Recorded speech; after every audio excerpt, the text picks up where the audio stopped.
नमस्कार। मैं हूं अंजू पंकज। बहुत बहुत स्वागत है आप सबका। कहते हैं राजनीति में ना कोई परमानेंट दोस्त होता है, ना कोई परमानेंट दुश्मन। समीकरण सत्ता के हिसाब से बदलते रहते हैं। आज जो आपका दुश्मन है, कल आपका दोस्त भी हो सकता है। जो आज आपका दोस्त है, कल दुश्मन भी हो सकता है। और ये सब कुछ सत्ता के लिए होता है। दिल्ली के पूर्व सीएम, कट्टर ईमानदार अरविंद केजरीवाल, उनसे बेहतर राजनीति के दांवपेच कौन समझ सकता है। पिछले 10 साल में उन्होंने किस तरह से गिरगिट की तरह रंग बदला है, ये सबके सामने है। और सब कुछ उन्होंने सत्ता के लिए किया है। और अब अरविंद केजरीवाल एक बार फिर फंस गए हैं। एक तो पहले ही वो नई दिल्ली विधानसभा सीट को बचाने में लगे हुए हैं। चुनाव आयोग के चक्कर काट रहे हैं। मुख्य चुनाव आयुक्त को चिट्ठियां लिख रहे हैं। 13,000 से ज्यादा फर्जी वोट बीजेपी ने जोड़ दिए हैं नई दिल्ली विधानसभा सीट पर। उनके जो वोटर थे उनके नाम काट दिए हैं। ये राग वो रोज अलाप रहे हैं। लेकिन ताजा आरोप जो उन्होंने बीजेपी और कांग्रेस पर लगाया है वो तो बहुत ही मजेदार है। उनका कहना है कि बीजेपी और कांग्रेस के बीच जो जुगलबंदी सालों से चली आ रही है, अब उसका पर्दाफाश हो जाएगा। पर्दे के पीछे वो किस तरह का खेल खेल रहे हैं, अब वो सामने आ जाएगा। और ये अरविंद केजरीवाल ने क्यों कहा?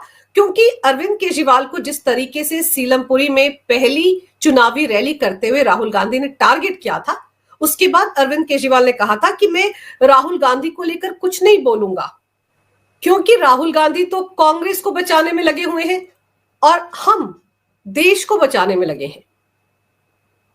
और सबसे मजेदार बात यह है कि केजरीवाल खुद ही बता दे कि जहां उनको अपनी नई दिल्ली विधानसभा सीट बचाने के लाले पड़े हुए हैं, वो कहां से देश बचाने के लिए निकल पड़े। कांग्रेस तो उस वोट बैंक को फिर से हासिल करने की जुगत में लगी हुई है जो वोट बैंक उनसे छूट गया था। जिस वोट बैंक की बदौलत 2013, 2015, 2020 में अरविंद केजरीवाल की पार्टी सत्ता में आई। कांग्रेस पिछले 10 साल में जिस जनाधार को खो चुकी है उसको वापस पाना चाहती है। और अरविंद केजरीवाल इसी बात से डरते हैं।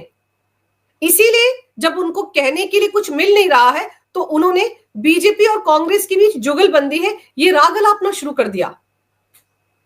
अभी 7-8 महीने पहले राहुल गांधी और इंडी गठबंधन के साथ घूम रहे थे अरविंद केजरीवाल। जब उन पर भ्रष्टाचार के आरोप लगे थे और इंडी गठबंधन की बैठकें हो रही थी, जब अरविंद केजरीवाल तिहाड़ जेल में बंद थे, तो उनकी पार्टी के संजय सिंह और राघव चड्ढा इंडी गठबंधन के नेताओं से मुलाकातें करते फिरते थे। ये गुहार लगाते थे उनसे कि कृपया करके कोई नेता इंडी गठबंधन का अरविंद केजरीवाल से मुलाकात करने के लिए तिहाड़ जेल चला जाए, ताकि ये मैसेज जाए पूरे देश में कि इंडी गठबंधन अरविंद केजरीवाल के साथ है। तब राघव चड्ढा को, संजय सिंह को, आम आदमी पार्टी के नेताओं को इंडी गठबंधन की, एनसीपी की, शरद पवार की एनसीपी की, कांग्रेस की, राहुल गांधी और सोनिया गांधी के सर्टिफिकेट की जरूरत थी।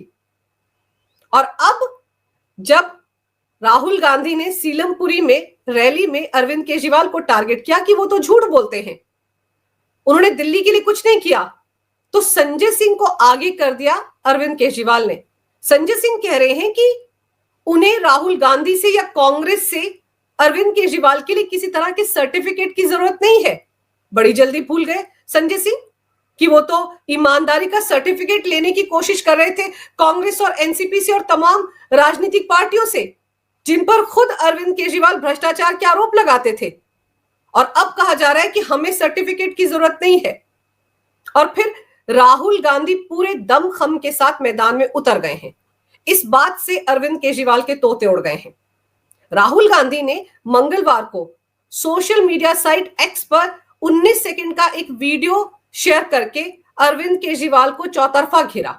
उन्होंने एक वीडियो शेयर किया और उसमें दिल्ली का एक गंदा नाला दिखाते हुए लिखा, देखो देखो ये दिल्ली, अरविंद केजरीवाल की चमकती दिल्ली।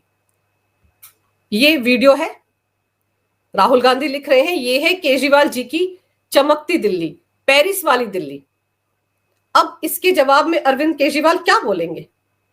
क्योंकि ये आरोप तो बीजेपी भी लगा रही है अरविंद केजरीवाल एंड कंपनी पर, क्योंकि एमसीडी उनके पास है और तो और उनकी पार्टी की राज्यसभा सांसद स्वाति मालीवाल तो पूरी दिल्ली का चक्कर काट रही हैं और हर रोज दिल्ली की गंदगी को दिखाते हुए कई वीडियो शेयर कर रही हैं।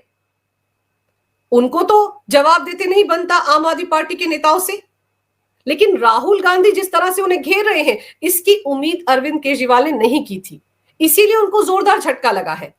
उनको लग रहा था कि शायद ऐसे ही दिल्ली के चुनाव में कांग्रेस और आम आदमी पार्टी के बीच में नूरा कुश्ती होगी और राहुल गांधी तो चुनाव प्रचार करने के लिए आएंगे नहीं, तो खुला मैदान है आम आदमी पार्टी के पास। दिक्कत अरविंद केजरीवाल के साथ यह है कि उनको लगता है कि जैसे आम आदमी पार्टी में सर्वे सर्वा वही है। कहते हैं आम आदमी पार्टी में एक पत्ता भी नहीं हिलता अरविंद केजरीवाल की इजाजत के बिना। तो ऐसे में अरविंद केजरीवाल को लग रहा था कि अब वो इतने मजबूत हैं इंडी गठबंधन में कि सारी पार्टियां उनके इशारों पर नाचेंगी।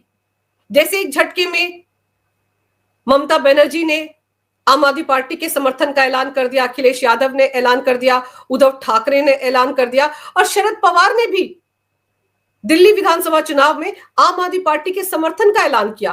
तो उनको लग रहा था कि जब इंडी गठबंधन की ये सारी पार्टियां एक तरफ है तो कांग्रेस भी कहीं ना कहीं अंदर खाने उनके साथ ही होगी। जबकि अरविंद केजरीवाल को समझना चाहिए कि दिल्ली विधानसभा चुनाव में समाजवादी पार्टी की कोई बिसात नहीं है, तृणमूल कांग्रेस का भी यहां की जनता से कोई लेना देना नहीं है, उद्धव ठाकरे का भी नहीं, एनसीपी का भी नहीं, यहां पर कांग्रेस का लेना देना है। 15 साल तक शीला दीक्षित ने दिल्ली पर राज किया है। यहां के मुस्लिम वोटर और दलित वोटर कांग्रेस के साथ हुआ करते थे। उसी वोट बैंक में सेंधमारी करके अरविंद केजरीवाल दिल्ली की सत्ता पर काबिज हुए थे। तो अरविंद केजरीवाल को कांग्रेस से इसीलिए डर लग रहा है। उनको यह लग रहा है कि अगर कांग्रेस पूरे दमखम के साथ मैदान में उतर गई और 5 से 6 सीटें भी कांग्रेस इस विधानसभा चुनाव में जीत गई, अगर वो जो वोट परसेंटेज है उसमें 5 से 6% का भी झटका आम आदमी पार्टी को लग गया, तो फिर आम आदमी पार्टी का किला दरकने में देर नहीं लगेगी। इसीलिए राहुल गांधी के मैदान में उतरने से और बाकी नेताओं ने कांग्रेस के जिस तरह से अरविंद केजरीवाल की घेरेबंदी शुरू की है, उससे अरविंद केजरीवाल डर गए हैं। अब फिर आप देखिए मंगलवार को अरविंद केजरीवाल ने किस तरीके से बीजेपी पर भी कई आरोप लगाए। अरविंद केजरीवाल ने कहा, गाली गलौज पार्टी के लोग दिल्ली की जनता को खरीदना चाहते हैं। वक्त आ गया है इन बेईमानों को यह बताने का कि दिल्ली की जनता बिकाऊ नहीं है, इस देश का लोकतंत्र बिकाऊ नहीं है। दिल्ली वालों से मेरी खास अपील। और अब जब वो चारों तरफ से घिर गए हैं तो बीजेपी को गाली गलौज पार्टी बता रहे हैं। फिर उन्होंने इस प्रेस कॉन्फ्रेंस में कहा कि गाली गलौज पार्टी वालों के पास बहुत बहुत पैसा हो गया है। अब इन्होंने अपने नेताओं को सोने की चेन बांटने को भेजी है, लेकिन इनके नेता बांट नहीं रहे हैं। जो इनके दफ्तर में जाकर इनसे लड़ता है उसको चुप करने के लिए उसे वो सोने की चेन दे देते हैं। आपको भी चेन चाहिए तो आप भी इनके दफ्तर जाकर ले आइए। उन्होंने आगे कहा कि लेकिन अपना वोट मत बेचना, आपका वोट बड़ा कीमती है। आपका वोट आपका, आपके बच्चों का और देश का भविष्य तय करता है। जो पैसे और सोने की चेन दे रहा है उसे किसी कीमत पर वोट मत देना।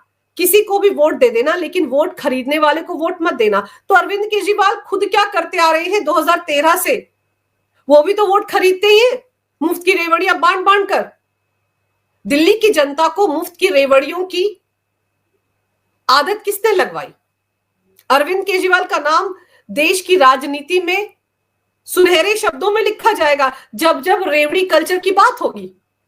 अरविंद केजरीवाल ने इसकी शुरुआत की थी। बहुत पढ़े लिखे हैं ना, और पढ़े लिखे लोग जब राजनीति में आते हैं तो इस तरह के हथकंडे ही अपनाते हैं। और आज वो लोगों को बड़ी नसीहत दे रहे हैं कि सारा सामान ले लो, सारा माल ले लो बीजेपी वालों से, लेकिन वोट आम आदमी पार्टी को देना। लेकिन अंदर खाने अरविंद केजरीवाल कांग्रेस से डर गए हैं। कांग्रेस ने मोर्चा खोल लिया है अरविंद केजरीवाल के खिलाफ, और कहीं ना कहीं अरविंद केजरीवाल खुलकर राहुल गांधी का विरोध भी नहीं कर रहे हैं। इतना कह दिया कि बस बीजेपी और कांग्रेस के बीच में जुगलबंदी है जी, सब मिले हुए हैं जी, शुरुआत से मिले हुए हैं, हम तो नए हैं। अभी 7 महीने पहले तो आप ही मिले हुए थे कांग्रेस के साथ। दिल्ली लोकसभा चुनाव में 4 सीटों पर आम आदमी पार्टी ने उम्मीदवार उतारे थे और 3 सीटों पर कांग्रेस ने। हरियाणा विधानसभा चुनाव में किस तरीके से आम आदमी पार्टी कांग्रेस के पीछे पड़ गई थी कि गठबंधन कर लो, हमको 10-12 सीटें दे दो, लेकिन कांग्रेस तैयार नहीं हुई। और फिर महाराष्ट्र में तो आम आदमी पार्टी ने खुद ही हाथ खड़े कर दिए थे। और अब दिल्ली विधानसभा चुनाव में कांग्रेस के साथ समझौता नहीं हो पाया और कांग्रेस मैदान में उतर आई है पूरे दमखम के साथ, तो अरविंद केजरीवाल के हाथ पांव फूल गए हैं, क्योंकि उनको अच्छे तरीके से पता है कि जिस वोट बैंक में सेंधमारी करके वो दिल्ली की सत्ता पर काबिज हुए थे, वो वोट बैंक ट्रेडिशनली कांग्रेस का है। और कांग्रेस अगर उस वोट बैंक में सेंधमारी करने में कामयाब हो जाती है तो अरविंद केजरीवाल का खेल बिगड़ जाएगा। और फिर राहुल गांधी ने अपनी पहली रैली सीलमपुरी में की, जहां पर 50% से ज्यादा आबादी मुसलमानों की है। वहां पर जाकर उन्होंने एक संदेश दे दिया कि कोई और पार्टी उनके साथ हो ना हो, लेकिन कांग्रेस उनके साथ है। 2013 में कांग्रेस ने 8 सीटें जीती थी दिल्ली विधानसभा चुनाव में, और उन 8 में से भी 6 सीटें मुस्लिम बहुल इलाकों से उनके मुस्लिम उम्मीदवारों ने जीती थी। और फिर अरविंद केजरीवाल इस पर एक साथ कई नावों में पैर रखकर चल रहे हैं। जब इंसान को अपनी जीत का भरोसा नहीं होता है तो वो ऐसे ही काम करता है। पिछले 10 साल से अरविंद केजरीवाल मौलानाओं को, उलेमाओं को हर महीने तनख्वाह देते आ रहे थे। वक्फ बोर्ड को 111 करोड़ रुपए का फंड दिया अरविंद केजरीवाल ने, सिर्फ और सिर्फ इसलिए ताकि मुस्लिम वोटर उनके साथ रहे। लेकिन इस बार अरविंद केजरीवाल को पता था कि उनकी जड़ें हिली हुई हैं भ्रष्टाचार के आरोपों के चलते, तो उन्होंने सॉफ्ट हिंदुत्व का कार्ड भी खेलना शुरू कर दिया और बीच चुनाव में ऐलान कर दिया कि पुजारियों और जो ग्रंथी हैं गुरुद्वारे के, उनको भी हर महीने 18-18 हजार का वेतन दिया जाएगा। और उसी बीच इस बात का भी खुलासा हो गया कि पिछले 8-10 महीने से मुल्ला मौलवियों को वेतन ही नहीं मिला है। और ऐसे में वो जमात जिनको लगता था कि अरविंद केजरीवाल उनके साथ हैं, जिनको मुस्लिम लोग पिछले 2 बार से वोट देते आए हैं, वो अरविंद केजरीवाल से छिटक कर दूर चले गए, क्योंकि उनको लगा कि ये तो सॉफ्ट हिंदुत्व का कार्ड खेल रहे हैं, पुजारियों और ग्रंथियों को भी वेतन देने की बात कर रहे हैं। और फिर राहुल गांधी के चुनाव प्रचार में आने से अरविंद केजरीवाल जिस तरीके से उनके खिलाफ खुलकर कुछ भी बोलने से बच रहे हैं, उसकी सबसे बड़ी वजह यही है कि हो सकता है अरविंद केजरीवाल को लग रहा है कि चुनाव के बाद अगर जरूरत पड़ी तो वो कांग्रेस का साथ ले सकते हैं। 2013 में भी तो कांग्रेस ने आम आदमी पार्टी को समर्थन दिया था। सबसे शर्मनाक काम कांग्रेस ने उस वक्त किया था। 15 साल की शीला दीक्षित सरकार पर भ्रष्टाचार के आरोप लगाकर, उस वक्त की यूपीए 2 सरकार के सभी मंत्रियों पर भ्रष्टाचार के आरोप लगाकर जिन अरविंद केजरीवाल ने दिल्ली की सत्ता पर कब्जा किया था, उन अरविंद केजरीवाल को कांग्रेस पार्टी ने समर्थन दे दिया था। ऐसा उदाहरण भारतीय राजनीति में बिरला ही देखने को मिलेगा। और अब अरविंद केजरीवाल को लग रहा है कि कहीं कल को उनको चुनाव के बाद जरूरत पड़ गई कांग्रेस की, तो फिर वो क्या करेंगे। इसलिए वो राहुल गांधी के खिलाफ कुछ भी बोलने से बच रहे हैं। और फिर एक और मुसीबत खड़ी हो गई है अरविंद केजरीवाल के लिए। अरविंद केजरीवाल, आपको याद होगा, पिछले कुछ महीनों से उन्होंने दिल्ली की कानून व्यवस्था को लेकर गृह मंत्री अमित शाह को लगातार टारगेट किया।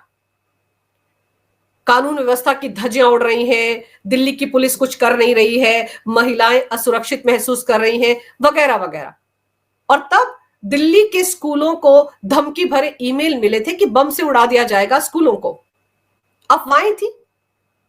पुलिस ने तहकीकात की और मंगलवार को दिल्ली पुलिस ने इसको लेकर एक बड़ा खुलासा किया है। दिल्ली पुलिस के special CP law and order Madhup Tiwari ने प्रेस कॉन्फ्रेंस करके बताया कि इन धमकियों के पीछे एक नाबालिग का हाथ है, जिसने कुल 400 फर्जी ईमेल भेजे हैं। ये ईमेल दिल्ली के स्कूलों में अव्यवस्था फैलाने और पढ़ाई लिखाई को बाधित करने का कारण बने। दिल्ली पुलिस के इस खुलासे के बाद से आम आदमी पार्टी पर बीजेपी ने हमला बोल दिया है। और बीजेपी ने तो यहां तक आरोप लगा दिया कि दिल्ली में चुनाव से पहले दंगा कराने की कोशिश कर रही है आम आदमी पार्टी। बीजेपी ने अरविंद केजरीवाल से कई सारे सवाल पूछ डाले हैं और इसकी वजह यह है कि मधुप तिवारी ने कहा कि हमारी टीम ने 12 फरवरी 2024 से इन ईमेल्स को खंगालना शुरू किया था। ये ईमेल स्कूलों में छुट्टियां कराने, परीक्षा स्थगित कराने और डर का माहौल बनाने के लिए की गई थी। दिल्ली पुलिस ने शुरुआत में ईमेल सर्विस प्रोवाइडर से डाटा मांगा, लेकिन आरोपित ने वीपीएन का इस्तेमाल किया था ताकि उसका आईपी एड्रेस पकड़ में ना आए। यह सब कुछ सोच समझकर किया गया था इस नाबालिग की तरफ से, जिसकी वजह से दिल्ली पुलिस को आरोपी तक पहुंचने में वक्त लग गया और जांच में दिक्कतें आई। दिल्ली पुलिस का दावा है कि 8 जनवरी 2025 को भेजे गए एक ईमेल से हमें टेक्निकल विंडो मिला और हमने ईमेल भेजने वाले व्यक्ति को ट्रेस कर लिया। अब ये व्यक्ति नाबालिग है। पुलिस ने उसके लैपटॉप और मोबाइल की फोरेंसिक जांच की है, जिससे यह खुलासा हुआ कि वो अकेला ऐसा नहीं कर सकता था। उसके परिवार में जांच करने पर पता चला कि उसके माता पिता एक एनजीओ चलाते हैं जिसका एक राजनीतिक दल से गहरा रिश्ता है। हालांकि दिल्ली पुलिस ने ना तो उस एनजीओ के नाम का खुलासा किया, ना ही राजनीतिक दल के नाम का खुलासा किया, लेकिन बीजेपी का कहना है कि ये राजनीतिक दल आम आदमी पार्टी है। आगे दिल्ली पुलिस ने कहा कि ये एनजीओ जो है, ये अफजल गुरु की फांसी का विरोध करने वाले एक सिविल सोसाइटी समूह का भी हिस्सा रहा है। अब कहानी यहीं पर है। ये जो एनजीओ है, इसने भी संसद हमले के दोषी अफजल गुरु की फांसी का विरोध किया था। और आपको याद होगा, आतिशी मार्लेना दिल्ली की जो मुख्यमंत्री है, उनके माता पिता पर भी यह आरोप लगता है कि उन्होंने अफजल गुरु की फांसी की सजा के खिलाफ दया याचिका डाली थी राष्ट्रपति के सामने। वो भी उसकी फांसी के खिलाफ थे। उसको लेकर तो आतिशी मार्लेना की मां का एक वीडियो भी वायरल है, जिसमें वो कह रही हैं कि अफजल गुरु को बलि का बकरा बनाया गया था। तो इन सब कड़ियों को जोड़कर बीजेपी ये आरोप लगा रही है कि आम आदमी पार्टी का रिश्ता इस एनजीओ से है और इस एनजीओ को चलाने वाले जो है, उनका भी आम आदमी पार्टी के नेताओं के साथ गहरा रिश्ता है। और सोची समझी रणनीति के तहत दिल्ली में डर का माहौल बनाने के लिए, अव्यवस्था फैलाने के लिए ये सब कुछ किया गया। अब यहां पर एक चीज समझने वाली है कि जब ये ईमेल्स आ रही थी स्कूलों में धमकी भरी, और ये खबर ब्रेकिंग न्यूज के तौर पर चैनल्स पर आती थी, उसके 1 घंटे के अंदर अरविंद केजरीवाल का एक्सपर्ट ट्वीट आ जाता था। वो बाकायदा पोस्ट करते थे कि देखिए किस तरह का माहौल है दिल्ली में, कहां है दिल्ली की पुलिस, कहां है अमित शाह, केंद्रीय गृह मंत्री क्या कर रहे हैं, अगर उनसे दिल्ली की व्यवस्था नहीं संभलती है तो हमें बताएं। इस तरह के ट्वीट करने में अरविंद केजरीवाल देरी नहीं लगाते थे। और यहीं से बीजेपी कह रही है कि अरविंद केजरीवाल की मिली भगत है, उनकी पार्टी की मिली भगत है इस एनजीओ के साथ, और इस नाबालिग ने किसी साजिश के तहत ये ईमेल्स भेजे। आम आदमी पार्टी एनजीओ की आड़ में इस नाबालिग को आगे करके दिल्ली के लोगों को डराने का काम कर रही थी। बीजेपी ने तो यहां तक आरोप लगाए हैं कि दिल्ली में विधानसभा चुनाव से पहले आम आदमी पार्टी दंगा करवाना चाहती थी, बम फोड़ना चाहती थी। ये आरोप भी लगा दिए गए हैं। लेकिन सवाल यह है कि अरविंद केजरीवाल को इस तरह के धमकी भरे ईमेल्स के तुरंत बाद पोस्ट करने की क्या जरूरत थी? जब ऐसी अफवाहें फैलती हैं तो जो जिम्मेदार ओहदे पर बैठे लोग होते हैं, अरविंद केजरीवाल पूर्व सीएम है, क्या वो नहीं जानते कि इस तरह की अफवाहों को बल देने का नतीजा क्या हो सकता है? अफरा तफरी का माहौल फैल सकता है। दिल्ली के एक एक स्कूल में 5 से 6 हजार बच्चे पढ़ते हैं। उनके माता पिता पर क्या गुजरती होगी जो बच्चों को स्कूल छोड़कर दफ्तर चले जाते हैं और फिर उनको पता चलता है कि उनके बच्चे के स्कूल में धमकी भरा ईमेल आया है, बम से उड़ा देंगे वगैरह वगैरह। और उन अफवाहों को एक तरह से अरविंद केजरीवाल ने और बढ़ावा दिया इस तरह के पोस्ट करके सोशल मीडिया पर, जबकि अरविंद केजरीवाल सीएम के ओहदे पर रह चुके हैं। क्या उनको अपनी जिम्मेदारी का एहसास नहीं था? इस तरह की अफवाहों को हवा देने की क्या जरूरत थी? ऐसी अफवाहों को दबा देना चाहिए ताकि अफरा तफरी का माहौल ना फैले। पुलिस को अफवाह के बारे में पता चल गया, वो जांच पड़ताल कर रहे थे, लेकिन उससे पहले किसी नतीजे पर पहुंच जाना और सुरक्षा व्यवस्था पर, सिक्योरिटी पर सवाल जवाब करना शुरू कर देना, क्या ये किसी साजिश का हिस्सा हो सकता है? इसकी जांच पड़ताल भी दिल्ली पुलिस कर रही है। लेकिन अरविंद केजरीवाल की दिक्कतें दूर नहीं हुई हैं। राहुल गांधी ने अभी पहली रैली की है। अभी तो आने वाले 20-22 दिन में राहुल गांधी अरविंद केजरीवाल की और बखियां उधेड़ेंगे। क्या राहुल गांधी भूल जाएंगे कि यही अरविंद केजरीवाल 2012-13 में बोला करते थे कि अगर भ्रष्टाचार का पता लगाना है तो सोनिया गांधी को गिरफ्तार कर लो, 24 घंटे में उनसे ऐसी पूछताछ करो, सब कुछ सच बाहर आ जाएगा। ये वही अरविंद केजरीवाल हैं जिन्होंने 30 जनवरी 2014 को 30 लोगों की एक लिस्ट तैयार की थी, जिसमें राहुल गांधी का नाम सबसे ऊपर था कि ये वो भ्रष्टाचारी लोग हैं जो किसी भी हाल में संसद में नहीं पहुंचने चाहिए। शरद पवार का नाम उसमें था, सोनिया गांधी का नाम उसमें था, डॉक्टर मनमोहन सिंह का नाम उसमें था। तो ये सारी बातें जो अरविंद केजरीवाल ने कही हैं, अब उनका हिसाब कांग्रेस पार्टी उनसे लेगी।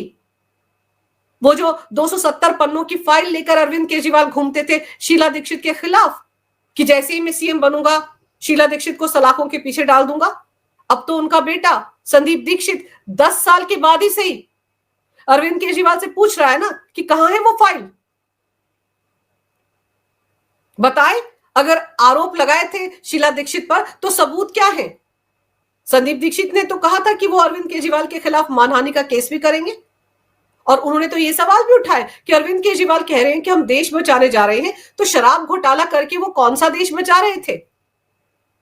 2020 में जब दिल्ली की जनता ऑक्सीजन के एक एक सिलेंडर के लिए तरस रही थी, तो अरविंद केजरीवाल करोड़ों का शीश महल बनाकर कौन सा देश बचा रहे थे?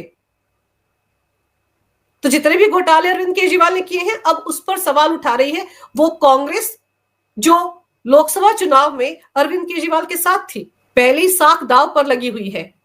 वो कितने ईमानदार हैं इसकी धज्जियां बीजेपी भी उड़ा रही है और कांग्रेस भी उड़ा रही है। राहुल गांधी ने भी सवाल खड़े किए हैं उनकी ईमानदारी पर।